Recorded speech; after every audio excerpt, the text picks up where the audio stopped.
विष विष नहीं। संसार का विष तब तक ही कार्यरत है जब तक तुम संसार में रत हो। जैसे ही वो संसारी भक्त की शरण में आ जाएगा तो अमृतमय आनंद हो जाएगा। उस समय भैया पूरे भारतवर्ष में मुगल शासन बड़ी जोरी पे था। मुगल शासन ने, बादशाहों ने जगह जगह काजियों को नियुक्त किया हुआ था।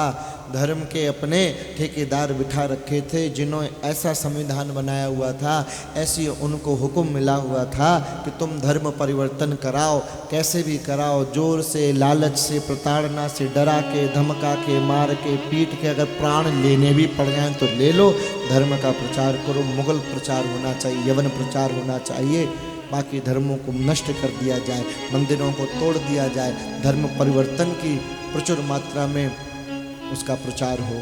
तो भैया जगह जगह काजी थे, जगह जगह बादशाह के सैनिक नियुक्त थे जो वहाँ की देखभाल किया करते थे। तो किसी काजी को पता चला कि कोई मुस्लिम व्यक्ति होके श्री कृष्ण का भजन करता है, हिंदुओं का भजन करता है। हरिदास यवन भक्त हैं, मुस्लिम भक्त हैं, मुस्लिम धर्म में प्रकट और नाम निष्ठा कितनी है देखो इनकी महाराज।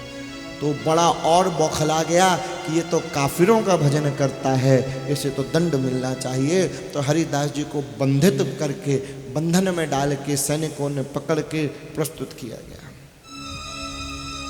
गौराई नाम का काजी था फुलिया में, वो हरिदास जी के संकीर्तन से बड़ा जलता था, बड़ा कुढ़ता था।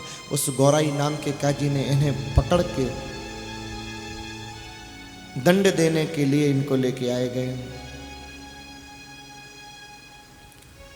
और उनको एक आदमी जो वहां उनके ऊपर था उसके सामने प्रस्तुत किया गया और उनसे प्रार्थना करी कि महाराज, काजी ने कहा कि ये मुस्लिम होके इसके कुफ्र को दंड मिलना चाहिए, ये काफिर है, ये मुस्लिम होके हिंदू धर्म का प्रचार करता है। तो जब राजा नहीं था, राजा ने काजी के ऊपर भी एक पद पे किसी की नियुक्ति की हुई थी, तो उसके सामने काजी को प्रस्तुत करना था और उसको अधिकार था दंड देने का। सरल भाषा में समझ लो कोई न्यायाधीश तरह का कोई उपाधि दी हुई। तो उसने जब हरिदास जी को देखा तो देख के वो मुग्ध हो गए। कपट रहित है, छल रहित है और हरि नाम करना है तो तेज है। तो उसने जब देखा तो देख के थोड़ा मोहित हो गया हरिदास जी को। लेकिन भैया बैठा तो ऐसी गद्दी पे है कि क्या करे, हम मोहित हो चाहे कुछ हो, क्या काम बनेगा।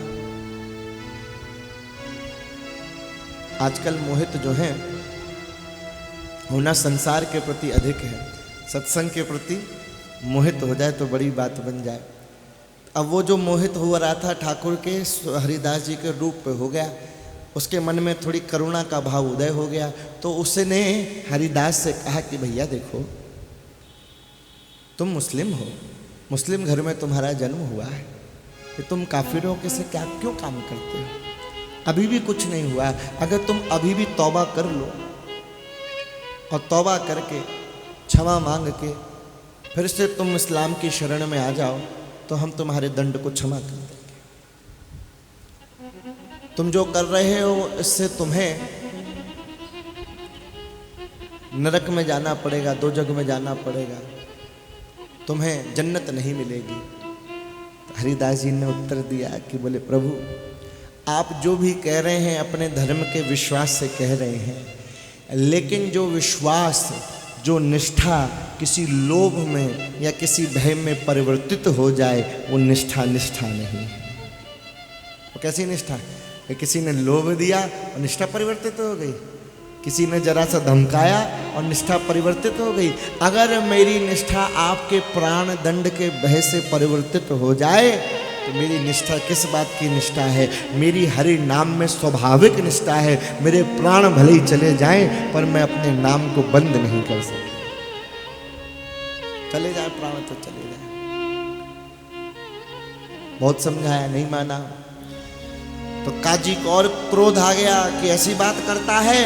तो काजी ने कहा महाराज, इसको ऐसा दंड दिया जाए कि पूरे समाज के लिए उदाहरण बने कि कोई दूसरा मुस्लिम क्या कोई दूसरा आदमी इस तरह का आचरण ना करे, तो इसको ऐसा दंड दिया जाए कि लोग युगों युगों तक याद रखें। तो क्या दंड दिया जाए कि इसको गलियों में घुमाते हुए इसको कोड़े मारे जाए, और तब तक मारे जाएं जब तक कि मर ना जाए, इसके प्राण ना निकल जाए। और इसको बंद कमरे में कोड़े ना मारे जाएं, इसको गलियों में चौराहे चौराहे पे ले जाके कोड़े मारे जाएं, जिससे समाज, जिससे नगरवासी देख सकें कि काफिर होने का क्या परिणाम।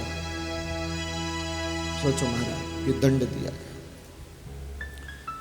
हरिदास जी को 2 जल्लादों ने पकड़ा है महाराज, और घसीटते हुए ले जा रहे हैं और कोड़े मार रहे हैं जिनमें कीलें लगी हुई हैं। ऐसे कोड़े महाराज की जहाँ पड़ जाएं तो जब खींचा जाता है तो चमड़ी उधेड़ आती है। कोई बड़े आनंद के दाता नहीं होते कोड़े। नहीं ज़्यादा समझ में आए तो किसी दिन एक आध खा के देख लेना, समझ में आ जाएगा कैसा होता है। समाधिस्थ हो जाओ।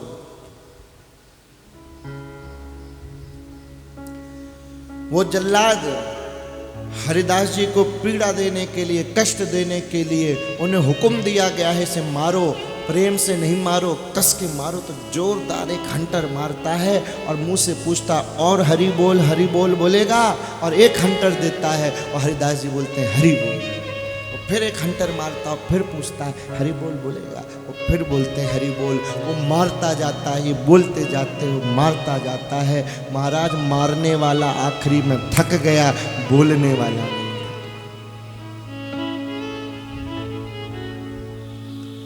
विचार में पड़ गया जल्लाद कि भाई ये वो हंटर हैं और ये हम वो मारने वाले हैं कि हमने बड़े बड़े पहलवानों को, बड़े बड़े वीरों को, पराक्रमियों को 8-10 हंटर मारे तो प्राण निकल गए, उनके बोलती बंद हो गई, चक्कर आ गए, मूर्छित हो गए, लहू लुहान हो गए, खूनन खून हो गए, मरनासन्न हो गए, प्राण तो निकल ही गए। 10-15 से अधिक आज तक के इतिहास में किसी को हमने मारा और वो मरा ना हो, ऐसा असंभव है। और इसे मारते मारते हम थक गए, सैकड़ों कोड़े ये खा चुका है। कैसा जीव है, कैसा प्राणी, मरता नहीं, इसका बोलना बंद नहीं होता। आखिरी में थक गए भैया, उसको घसीटते हुए वापस लेके आए। काजी ने देखा पीठ जो है खून खून में हो रखी है, थके हुए हाँफते हुए वो आए हैं जल्लाद। काजी ने कहा उठा के गंगा में फेंक दो, बाकी का काम जो है जल की जंतु जो हैं, कछुए मगरमच्छ आदि हैं, वो कर देंगे, फेंक दो। भैया जल्लाद लेके गए, हरिदास जी को उठा के गंगा में फेंक दिया। जैसे ही फेंका, नमे भक्तः प्रणश्यति, अपने भक्त का नाश नहीं होने देता। जैसे ही फेंका वैसे ही गंगा जी में एक नीचे से बहुत भारी कछुआ आया, उसने अपनी पीठ में हरिदास जी को सहारा दिया और सहारा दे के किनारे तक ले। भक्तों ने देखा कि भाई ये कौन बहता चला आ रहा है, दौड़ के गए, उठाया। जैसे ही पलट के देखा, हाय हरिदास। चैतन्य महाप्रभु की शरण में लेके गए। लोगों ने पूछा हरिदास जी के घाव पे थोड़ा मरहम लगाया, थोड़े स्वस्थ हुए। तो लोगों ने पूछा यार तुम चुप क्यों नहीं हो गए, वो तुम्हें हंटर मारता था, पूछता था हरि बोल बोलेगा, चुप हो जाते, 2-4 हंटर कम पड़ जाते। क्या जरूरत थी इतने हंटर पीठ पे खाने की, क्या आवश्यकता थी इतना कष्ट सहन करने की, ऐसी क्या बड़ी बात हो गई थी, चुप हो जाते तो क्या फर्क पड़ जाता। हरिदास जी ने कब पड़ जाता प्यारे, जब वो मेरे को हंटर मार रहा था तब मेरे मन में ये भाव आया। हरिदास जी का भाव देखो, मतलब मार खा रहे हैं, हंटर पड़ रहे हो, सोच क्या रहे हैं। हरिदास जी कह रहे हैं जब वो जल्लाद मेरे पीठ पे हंटर मार रहा था तो मैं मन में ये सोच रहा था, ये तो बेचारा ना समझ है, ये तो अज्ञानी है, ये तो हरि नाम की महिमा जानता नहीं है, इसे नहीं मालूम है कि ये क्या कर रहा है। मैं सोच रहा था ऐसे आदमी का कल्याण कैसे होगा। तो जब वो मुझे एक हंटर मारता था तो 2 बार हरि बोल बोलता था, और एक हंटर मारता था तो मैंने सोचा अगर मेरे एक हंटर खाने से 2 बार हरि बोल बोलता है तो मैं जीवन भर हंटर खाने को तैयार। ऐसे आदमी का कल्याण तो होगा, ये तो कम से कम हरि नाम कीर्तन बोलेगा। 1 बार मारता था, 2 बार बोलता था, इसलिए मैं मार खाता रहा, कोई बात नहीं। ये है हरिदास। सोचो कोई नाम निष्ठता के लिए, दूसरे के कल्याण के लिए पीठ पे हंटर खाने को तैयार है, और हम इतने सुंदर स्थान में ब्रज धाम में बैठ के ठाकुर का नाम बड़े प्रेम से नहीं बोल पाते हैं, तो हमारे जीवन पे ऐसे धिक्कार है। ये सीखने की बात है हरिदास जी से कि ठाकुर ने इतनी मौज में रख रखा है, इतनी मौज में रख रखा है। जितने के हम लायक नहीं है उससे अनंत गुना अधिक दे रखा है। तो ये हमारा दायित्व बनता है कि ऐसे प्यारे के गुण गाएं, ऐसे प्यारे पे बलि बलि जाएं, बलिहार जाएं। तो आंसू ठाकुर की याद बोलो हरि बोल। वो जो मुलुकपति था, वो जो न्यायाधीश मुलुकपति जो था, उसे पता चला कि हरिदास जीवित हैं, मरे नहीं। उसको पता चला तो भैया वो सब कुछ छोड़ के दौड़ के भागता हुआ आया, हरिदास जी के चरणों में गिरा। बोले महाराज गलती हो गई, मैं आपके प्रभाव को समझ नहीं पाया, इतने पे भी आपके प्राण नहीं गए। आप महान हैं, धन्य, आपका धैर्य छूटा नहीं, आपने अपनी नाम निष्ठा को छोड़ा नहीं। आज से मैं आपको वचन देता हूँ कि आपको जैसा कीर्तन करना है, जितना करना है आप करो, इस राज्य में कोई आपको रोकने वाला नहीं। आज से मैं भी आपकी शरण में महाराज, आपकी निष्ठता पे, नाम निष्ठता पे मैं बलि जाता हूँ। वाह भगवान वाह। राजा को जो हुक्म देना है, बादशाह को जो देना हो देता रहे। आप निश्चिंत हो के नाम निष्ठता का आनंद लें। आज के बाद इस राज्य में आपको कोई कष्ट नहीं। ये हरिदास जी के भाव। वहां रहने लगे महाराज। अब तो और ख्याति हो गई, लोग दर्शन करने आते हैं। जब लोग दर्शन करने आने लगे गंगा किनारे, कीर्तन होता, सत्संग होता, तो कुछ लोगों ने महसूस किया कि उनके शरीर में जलन सी हो रही है। जब गंगा स्नान करने जाते हैं, गंगा स्नान करके हरिदास जी की कुटिया के पास आए तो थोड़ी जलन हो गई, शरीर में खुजली हो गई। लोग समझ नहीं पाए ये क्या हो रहा है। तो लोगों ने कुछ हकीमों को, वैद्यों को, वैज्ञानिकों को समय के बोला। उस समय के जो वैज्ञानिक रहे, शास्त्री जो रहे, इस भूमि के शास्त्र, जलवायु, पर्यावरण के जो विज्ञानी रहे, उन्होंने आके शोध किया हरिदास जी की कुटिया के पास। तो उन्होंने शोध में पाया और लोगों से कहा कि महाराज यहाँ पे कोई बहुत ही बड़ा विषैला सर्प रहता है और कोई बहुत ही भीतर अंदर गुफा में रहता है। तो ये उसकी सांस का प्रभाव है कि जिसकी सांस से ये जलवायु में विष फैल रहा है, जिससे खुजली हो रही है। तो तुम हरिदास जी से कहो यहाँ रहना सही नहीं है, क्योंकि वो बहुत अंदर है। किसी दिन थोड़ा बाहर आके उसने थोड़ी जोर से सांस ले दी तो यहाँ लोगों के प्राण निकल जाएंगे, इतना जहरीला सर्प है कोई। लोग हरिदास जी के पास गए तो लोगों ने हरिदास जी से बात घुमा के कही, क्योंकि जानते हैं हरिदास जी को तो फर्क नहीं पड़ता है। तो हरिदास जी के सुख के लिए कैसी बात की। बोले महाराज आपके लिए तो नहीं, लेकिन आपसे मिलने वाले जो भक्त आते हैं तो उनको इस विष के प्रभाव से कष्ट हो सकता है, इसलिए महाराज किसी दूसरे स्थान पर रह लो, क्योंकि डायरेक्ट कहते तो मानते नहीं। तो ऐसे कहा गया। तो हरिदास जी ने कहा ठीक है भैया, आज शाम तक के कीर्तन तक रुक जाओ, तो आज देख लेते हैं कि वो सर्प यहाँ रहता है कि हम यहाँ रहते हैं। अगर शाम तक वो नहीं गया तो अपन चलेंगे महाराज, ऐसी क्या बड़ी बात है। संध्या के समय भैया बड़ी जोर से नाम संकीर्तन चल रहा था, कीर्तन हो रहा था, अंधेरा हो चुका था, प्रकाश अधिक था नहीं, दीप जल रहे थे। तभी लोगों ने क्या देखा, एक तेजोमय प्रकाश वहाँ प्रकट हुआ है, बड़ा रंग बिरंगा प्रकाश है महाराज, गंगा जी के किनारे जा रहा है। थोड़ी सी लौ में लोगों ने देखा एक बड़ा भयंकर लंबा चौड़ा सर्प निकला हुआ है, जिसके फन के ऊपर एक बड़ी भारी मणि रखी हुई है। वो आया, उसने दूर से हरिदास जी को झुक के प्रणाम किया और वहाँ से चला। ये हरिदास जी के नाम का प्रभाव। आगे की बड़ी सुंदर घटना है। अब नाम निष्ठता की महिमा देखो प्रभु।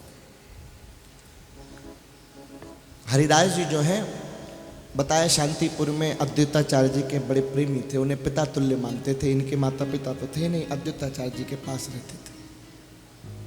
पास में ही शांतिपुर के एक सप्त ग्राम था, जहाँ पे हिरण्य और गोवर्धन मजूमदार नाम के दो बड़े ही धनी मानी व्यक्ति रहते थे। इतने बड़े धनी मानी व्यक्ति थे भैया, 20 लाख रुपया सालाना आमदनी थी उनकी। आज से लगभग 550 साल पहले 20 लाख रुपया, उसमें से 12 लाख रुपया टैक्स देते थे। इतना विवरण दिया है। 12 लाख टैक्स देते थे, 8 लाख तब भी बहुत हो गया महाराज, 550 साल पुरानी बात बताई। सप्तग्राम में उनका निवास था। उनके जो कुल पुरोहित थे, उनका नाम था बड़े शास्त्रवेत्ता पंडित बलराम आचार्य। तो पंडित बलराम आचार्य का और शांतिपुर में अद्वैताचार्य जी का बड़ा प्रेम भाव था। दोनों एक दूसरे के यहाँ आते जाते थे। पंडित बलराम आचार्य जो है हरिदास जी की नाम निष्ठता से, नाम भक्ति से बड़े प्रभावित थे। तो हरिदास जी भी कभी कभी आचार्य श्री के पास चले जाके रहा करते थे उनके बगीचे में, और उस बगीचे में रह के काम तो यही था, नाम निष्ठता, नाम जप करते रहना। जो गोवर्धन मजूमदार थे उनका एक पुत्र था, इकलौता पुत्र, बहुत ही सुंदर, बड़े ही प्यारे। आगे चल के इनका चरित्र कभी समय मिला तो प्रकट होगा। रघुनाथ दास जी, बोलो भक्त रघुनाथ दास जी की। अरे बड़े महान समाधि है गिरिराज जी में, राधा कुंड पे। कभी आप जाएं गिरिराज जी परिक्रमा करें तो राधा कुंड, कृष्ण कुंड पे, राधा कुंड पे रघुनाथ दास जी की समाधि है। अखंड नाम संकीर्तन चलता है। अरे इनके जैसा वैरागी होना बड़ा मुश्किल है। अद्भुत चरित्र है। एक रघुनाथ, वो रघुनाथ अलग है, वो चैतन्य महाप्रभु के मित्र थे जिनके लिए न्याय शास्त्र का ग्रंथ गंगा में बहा दिया था, वो रघुनाथ अलग है। ये रघुनाथ दूसरे, ये गोवर्धन मजूमदार के पुत्र हैं, सप्तग्राम में रहा करते थे। तो इनके, तो गोवर्धन जो इनके पिता थे, इनके कुलगुरु है बलराम आचार्य। तो जब वहाँ आते थे तो हरिदास जी से भी उन लोगों का बड़ा प्रेम था। और बाल्यकाल से देखो संतों का प्रभाव क्या पड़ता है। जब वैश्या का भाव बदल सकता है भैया, तो जो बालक है, जो शुद्ध हृदय है, उसके ऊपर क्या प्रभाव पड़ेगा। तो रघुनाथ जी बलराम आचार्य के यहाँ शास्त्र अध्ययन के लिए जाते तो उनके बगीचे में भक्त हरिदास जो है भजन किया करते। तो भक्त हरिदास जी रघुनाथ जी को बड़ा प्रेम करते, अपनी गोदी में बिठा लेते और गोदी में बिठाल के नाम संकीर्तन हो रहा है। अब ऐसे भक्त राज हरिदास की गोद में बैठ के जो नाम संकीर्तन का श्रवण करता होगा वो तो आगे चल के महापुरुष ही बनेगा, और क्या बनेगा। महापुरुष बनना ही बनना है, जो हरिदास जी की गोद में बैठ के जो बड़ा हुआ हो। एक दिन की बात, हरिदास जी सप्तप्रहर सप्तग्राम में गए हुए थे, बलराम जी के यहाँ आचार्य श्री के यहाँ विराजमान थे। तो एक दिन पंडित बलराम आचार्य हरिदास जी को लेके गोवर्धन हिरण्य मजूमदार की जो सभा थी, बहुत बड़े जमींदार थे, सभा लगती थी, उस सभा में गए। तो हिरण्य गोवर्धन जो है वो हरिदास जी का बड़ा सम्मान करते थे, इनके भक्ति का बड़ा सम्मान दे के बिठाया गया सभा में। और भी ब्राह्मण ने, विद्वान लोग बैठे हैं। यहाँ की वार्ता बड़ी सुंदर है, श्रवण करने योग्य है। ये मुख्य चरित्र समझो जरा हरिदास जी का। किसी ब्राह्मण ने बड़ी विनम्रता से हरिदास जी से कुछ प्रश्न किए। ध्यान से सुनना, प्रश्न क्या है, ये हमारे लिए प्रश्न है। किसी ब्राह्मण ने हरिदास जी से प्रश्न किया। क्या प्रश्न किया? पहला प्रश्न किया कि प्रभु, भगवान नाम का अंतिम फल क्या है? क्योंकि जब हरिदास जी सभा में पहुंचे ना, तो ये उसी अवस्था में पहुंचे जैसे नित्य रहते, तो बड़ी जोर से कीर्तन करते हुए पहुंचे। तो भैया जब कोई जोर से कीर्तन का लाभ ही ये है कि लोगों को आकर्षित करता है। कोई शांत चित्त बैठा हो, अब कोई जोर से चिल्लाता हुआ भगवत, अच्छा चिल्लाना भी सही शब्द नहीं होगा, भगवान नाम में डूबा हुआ, रस की ध्वनि करता हुआ, प्रेमत ध्वनि करता हुआ अगर कोई आ रहा होगा तो आदमी का सहस ही उसके प्रति आकर्षण होगा। अब देखो, अब यहाँ बैठे हो, कोई भक्त आ जाए कीर्तन करता हरे कृष्णा, तो अपन पलट के देखेंगे तो भाई कौन आ गया, और फिर तेज युक्त हो। और एक तो ये कि भैया दिखावे के लिए जानबूझ के कोई चिल्ला रहा, और एक है कि स्वाभाविक हो। तो दोनों में देखो, कितना भी मूर्ख क्यों ना व्यक्ति हो, इतनी बुद्धि तो भगवान ने दी ही है कि इतना अंतर तो समझ में हर एक प्राणी को आ ही जाता है कि सहज कौन है और दिख बनावटी कौन है, ये पता चल जाता है। ये सहज है, स्वाभाविक है। सारी सभा का आकर्षण हरिदास के प्रति हो गया कि लोग भी जानते थे, सुन रखा था हरिदास कोई नामनिष्ठ है, नाम प्रेमी है, भगवान नाम में लीन है, तल्लीन है, नामनिष्ठ है, नाम के प्रति बड़ी अनुरक्ति है, अनुराग है, प्रेम है। तो उन्होंने पूछा कि इस भगवान नाम जिसमें आप सदैव लगे रहते हैं, इसका अंतिम फल क्या है? प्रश्न समझ में आया? देखो, कल की कथा में चर्चा आई थी, तो फिर से एक बार आपको कह दें कि कथा में जब विषय कोई भी प्रकट होता है तो व्यक्तिगत नहीं होता, वो सामूहिक होता है। उसका किसी व्यक्ति विशेष से लेना देना नहीं होता, तो सामूहिक होता है। कृत्य आया था, लीला में बात ये आई थी कि गीता में अर्जुन ने बारंबार प्रश्न किया श्री कृष्ण के समझाने पे। तो ये अच्छे श्रोता का, अच्छे शिष्य का लक्षण है कि जब वो कोई भी श्रोता, कोई भी साधक अगर एकाग्र होकर ध्यान से कथा श्रवण करेगा तो ऐसा हो ही नहीं सकता है कि उसके मानस में कोई प्रश्न उदय ही ना हो नहीं सकता। प्रश्न तो आएगा ही आएगा। अगर मन में प्रश्न आ रहा है तो इसका मतलब यह है कि तुम कथा थोड़ी सुन रहे हो, और अगर अधिक डूब के सुनोगे तो प्रश्न भी आएगा और उत्तर भी मिल जाएगा। वो तो खैर आगे की स्थिति हो गई, लेकिन शुरुआत की स्थिति तो ये है कि प्रश्न तो जरूर आएगा। अगर प्रश्न नहीं आ रहा है तो इसका मतलब है कि तुम ध्यान से सुन नहीं रहे हो। समझे भैया? कि अगर कथा ध्यान से सुन रहे हो तो मन में प्रश्न जरूर आएगा, और एकदम डूब के सुन रहे हो तो प्रश्न का उत्तर भी आएगा। चलो उतने ना डूबो तो प्रश्न तक तो डूबो। तो प्रश्न क्या किया उन्होंने? क्या प्रश्न किया? कि भगवान नाम का अंतिम फल क्या है? ये जो भगवान नाम करना है इसका अंत क्या है, फल क्या मिलेगा इसका? दूसरा प्रश्न किया, इससे किस प्रकार के सुख की प्राप्ति होती है? भगवान नाम से किस प्रकार के सुख की प्राप्ति होती है? पहला प्रश्न, भगवान नाम का अंतिम फल क्या है? भगवान नाम से किस प्रकार के सुख की प्राप्ति होती है?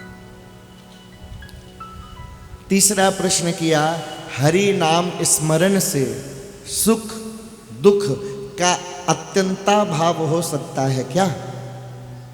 सरल भाषा में सुख दुख मिट सकते हैं क्या? और अंतिम प्रश्न किया, क्या केवल नाम जप से मोक्ष मिल सकता है क्या? बड़े सुंदर नाम की महिमा के से संबंधित प्रश्न है, और इसके उत्तर भी उसकी महिमा को बढ़ाने वाले ही हैं। और पूछा भी किससे है? जो नाम निष्ठता की ध्वजा है, जो भक्तराज हरिदास है, नाम निष्ठ नाम प्रेमी है, उनसे प्रश्न किए हैं। तो सही जगह प्रश्न किया है और सही व्यक्ति ही इसका उत्तर दे रहा है। माध्यम ये चैतन्य चरित्र है, पात्र तुम बन जाओ, उस रस के प्रभाव को उस पात्र में भर लो अच्छे से कि नाम की महिमा क्या है, तुम्हारे काम आएगी, हमारे काम आएगी। सुनो ध्यान से, शांत चित्त। भगवान नाम का अंतिम फल क्या है? हरिदास जी मुस्कुराए, बड़े प्रेम से बोले कि बोले महाराज, जो नामनिष्ठ भक्त होगा, जैसे नाम से ही प्रेम होगा, उसका अंतिम ध्येय ही नाम जप होगा, और कुछ अंतिम ध्येय है ही नहीं उसका। जो नामनिष्ठ है उसके लिए तो नाम ही सब कुछ है, उसका अंतिम ध्येय कुछ है ही नहीं। उसका अंतिम ध्येय भी, अंतिम इच्छा भी नामनिष्ठता ही रहेगी। और जो नामनिष्ठ भक्त है, साधक है, उसको नाम निष्ठता के बदले में किसी भी प्रकार के सुख की सुविधाओं की अपेक्षा होती ही नहीं। वो कहीं रहे, कैसी भी परिस्थिति में रहे, किसी भी योनि में क्यों ना रहे, बस भगवत नाम स्मरण बना रहे, यही उसकी अंतिम गति है। वो मोक्ष चाहता ही नहीं कि मोक्ष मिलता हो मिले, ना मिलता हो ना मिले, किसी योनि में जाना पड़े भेज देना, नरक जाना पड़े वहाँ भेज देना, बस भगवान नाम स्मरण ना भूले, इसके अलावा उसे कुछ चाहिए नहीं। क्योंकि उसके लिए भगवान में और भगवान के नाम में कोई अंतर ही नहीं है। तो जब वो नाम ले रहा है तो भगवान तो मिल ही चुका है, जब मिल ही चुका तो इच्छा काहे की? वो तो धाम में ही है, तुम्हें धाम में जाना है और वो धाम में ही है। जैसे ही नाम भगवान का स्मरण कर रहा है तो नाम भगवान तो मिल ही चुका है, अब कोई इच्छा ही नहीं। बड़ी गहरी बात है।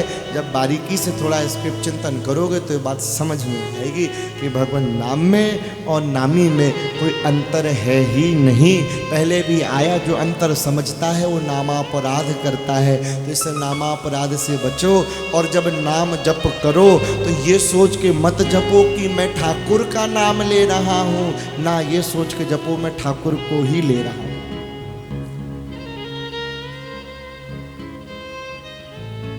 मेरे ठाकुर ही मुझे मिल रहे हैं। तो क्या होगा, तुम्हारी एक एक नाम में समाधि लगने लग जाएगी। जब तुम कृष्ण बोलोगे, कृष्ण के साक्षात्कार में डूब जाओगे। आगे बढ़ना था कि पीछे जाना था, उठना था कि बैठना था, खाना था कि पीना था, सब भूल गए।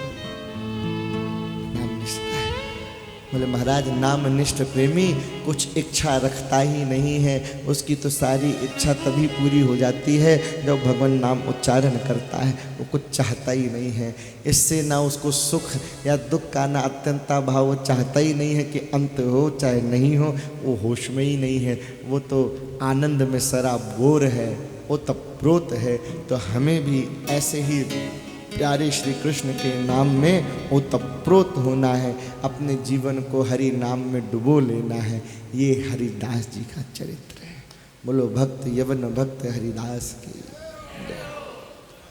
ये हमने कुछ हरिदास जी के विषय में समझने का प्रयास किया। आगे यही हरिदास जी को और नित्यानंद जी को चैतन्य महाप्रभु बहुत बड़ी जिम्मेदारी देंगे। महाप्रभु जी ने ही नगर संकीर्तन का प्रारंभ कराया। बताना, संकीर्तनाचार्य हैं, संकीर्तन के आचार्य हैं महाप्रभु। महाप्रभु जी ने एक दिन चिंतन किया, भैया अभी तो कीर्तन बंद हॉल में हो रहा है, एक निश्चित स्थान पे हो रहा है, सीमित स्थान पे हो रहा है, सीमित लोग रस ले पा रहे हैं। अब इस सीमित स्थान से असीमित धर्म को, असीमित नाम के रस को लोगों तक पहुंचाना, तो क्या करें। तो नित्यानंद को हरिदास जी की जोड़ी बनाई गई। एक नित्यानंद बलराम स्वरूप श्री चैतन्य महाप्रभु के श्रीपाद स्वरूप नित्यानंद रस के स्वामी, और हरिदास नामनिष्ठ, दोनों की जोड़ी बनाई गई। और कहा तुम गलियों गलियों में जाके नाम जप की, नाम संकीर्तन की महिमा का प्रचार करो। तो हरिदास और नित्यानंद दोनों गलियों गलियों में नवद्वीप की नाम संकीर्तन की महिमा बढ़ाएंगे और अत्यंत दुष्ट पापी जगाई मधाई का उद्धार करेंगे। बड़ी आगे चल के बड़े सुंदर और सप्त प्रहरिया भाव का प्राकट्य होगा शाम की लीला में। हरिदास जी की नाम निष्ठता के बाद भाव का प्राकट्य है प्रभु। ये लीला का क्रम भी ऐसा ही नहीं है। पहले भाव नाम निष्ठता की प्रधानता है, नाम निष्ठता के बाद सप्त प्रहरिया भाव का प्राकट्य है।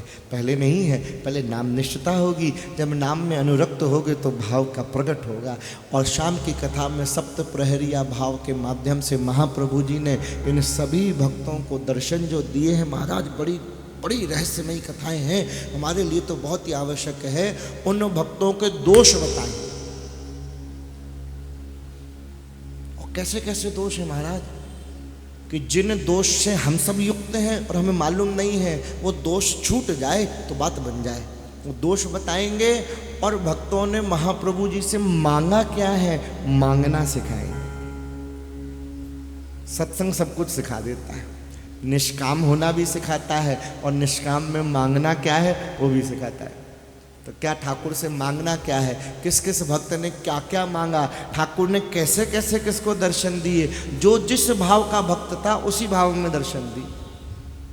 जो जिस भाव का था, जो राम भाव का था, ठाकुर राम भाव में प्रकट हो रहे हैं, कृष्ण के रूप में कृष्ण प्रकट हो रहे, नृसिंह है नृसिंह, शुक्र अवतार, हर अवतार के दर्शन दिए। ये आज तक के इतिहास में किसी अवतार में ऐसा नहीं हुआ कि ठाकुर जी ने सभी भक्तों को ऐसे दर्शन दिए हों। और इतने लंबे समय तक भगवत आवेश महाप्रभु जी के जीवन में रहा। बड़ा सुंदर भाव है। विस्तार में शाम की कथा में हम लोग सुनेंगे। समय का ध्यान रखते पधारे, आनंद लें। बोलिंदावन बिहारी लाल की। थोड़ी देर मैं तो मगन मगन रस पाऊं, गुरु जी ऐसी कृपा करो। मैं तो मगन मगन रस पाऊं, गुरु जी ऐसी कृपा करो। मैं तो मगन मगन रस